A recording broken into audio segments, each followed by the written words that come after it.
வணக்கம் நண்பர்களே. நம்ம ஆஸ்கே கார்டனில் இன்றைக்கி என்ன வீடியோ பார்க்க போகிறோன்னு பார்த்தீங்கன்னா, கீர்னி பழம் விதையை நம்ம போட்டு அதை எப்படி முளைக்க வைக்கிறது அப்படிங்கிறத பற்றி தான் இந்த வீடியோவில் பார்க்க போகிறோம்.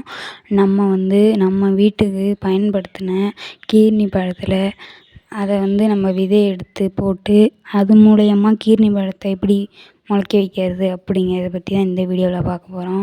இதன் மூலயமா ரூ. 1 செலவு இல்லாமல் நமக்கு கீர்னி பழம் எப்படி காய்க்குதுன்னு மட்டும் பாருங்கள். அதாவது நம்ம வீட்டுக்கு நம்ம ஜூஸ் போடுறதுக்கு இப்படி வாங்குவோம்ல கீர்னி பழம், அதை பயன்படுத்தியே நம்ம இந்த விதையை போட்டு நம்ம கீர்னி பழத்தை முளைக்க வைக்கலாம்.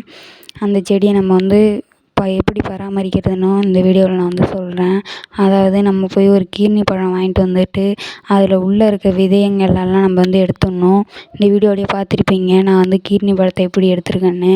அந்த மாதிரி எடுத்து அந்த விதைங்களை நல்லா வெயிலில் நல்லா காய வச்சுருங்க.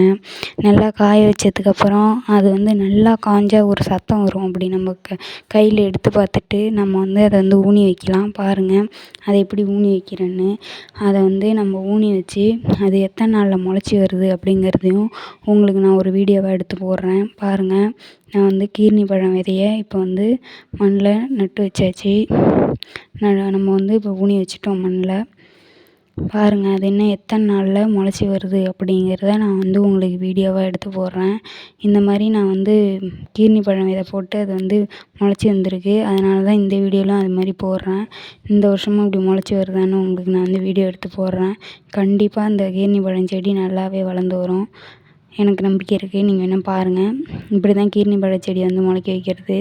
இந்த விதைங்களை நம்ம நல்லாவே காய வச்சிட்டோம்னா கீர்னி பழம் செடி கண்டிப்பாக நல்லா வளர்ந்து வரும்.